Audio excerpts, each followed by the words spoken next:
Well, my name is Greg Brown. I grew up in Chicago, South Side. I don't know what to say other than I'm happy to be alive. I'm happy to be in the presence of, as Larry would say, masters.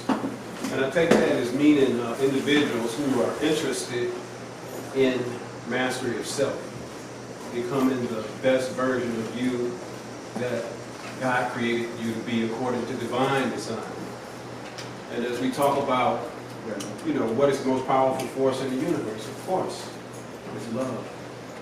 And how we manifest love in the world is dependent upon how deep we go within the depth of our own souls and connect with the source of truth, source of energy. That is you, is us, and this space in between us is living, and it's what connects us. Now, I don't have a lot of time, so I'll just tell you a little bit about what I do for a living. I serve as the president and CEO of the Southside Community Federal Credit Union, which right now is the only Black-owned, community-owned financial institution in the state of Illinois. And I got into banking. I was a pre-med major. My dad was a dentist. I was going to follow in his footsteps. Didn't quite work out that way. Grandmother said, "Hey, go apply for that job at the bank." And so I started out entry-level position. Found a picture of Dr. Martin Luther King, opened an account at Illinois Service Federal, where I started off. And he talked about, as they talked about, establishing an economic base on the south side of Chicago. So that kind of resonated with me. And being a student of history, like I want to go back to the most ancient remnants of truth on the planet. And it all leads back to us.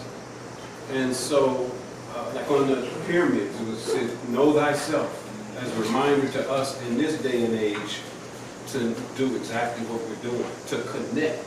Just like what my brother Cherry has been doing for a number of years, and that's how we reconnected, and we've been doing some things, very positive things together.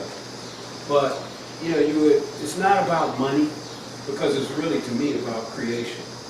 And when invaders came in to Africa with the Bible, they left with the land. They turned us away from our God of creation, which we were in tune with the laws of nature and the laws of the universe, to dealing with an entity, a God outside of ourselves. So that was the head fake that we fell for. So, it's that love that's going to, the deeper that we go within ourselves, the more we're going to automatically be connected to one another. So I encourage everybody to, stay on that path to be the best version of you that you can be. We're at a slight disadvantage coming up in this Western world, where when as a kid they asked me from jump, what do you want to be when you grow up? When they really should have asked you, what do you want to do for a profession? Because you want to always be who you are. Now, what you do is an expression of who you are. So be you first, do you first, because no one in this planet can give the world the gift that you were born to give. So we're supposed to be fire. You light a fire in me, I light a fire in you, and from a distance we are burning flame. And that's what we want to keep going. So I look at money, in terms of our power, having provided free labor for a white economic system. How is it that we take our power back? We have to take our money back first. We take our money back, we have greater access to the resources of the earth, that those who are in control of those resources convert into commodities that we buy and sell as consumers. So we are in degrees of economic captivity right now and don't realize it because we think that we are free. But if we realize that we weren't, we're free in spirit, but if we want to really pass true wealth down to our children, it's more than just 401ks and all of that. We should be, our vision is too small. We're more than American. We ought to be global, and learn how to. So what does martial arts do for you? that you still practicing at the ripe old age of how old? 63. 63, right? Yeah, well, martial arts is it's a discipline of mind, body, and spirit to achieve a balance in life, to live in alignment with who you are. You know, have all your faculties working, because you got to exercise everything: the mind, body, spirit. So that's what it does for me. But I do yoga, eat better. And, I mean, when you know better, you do better.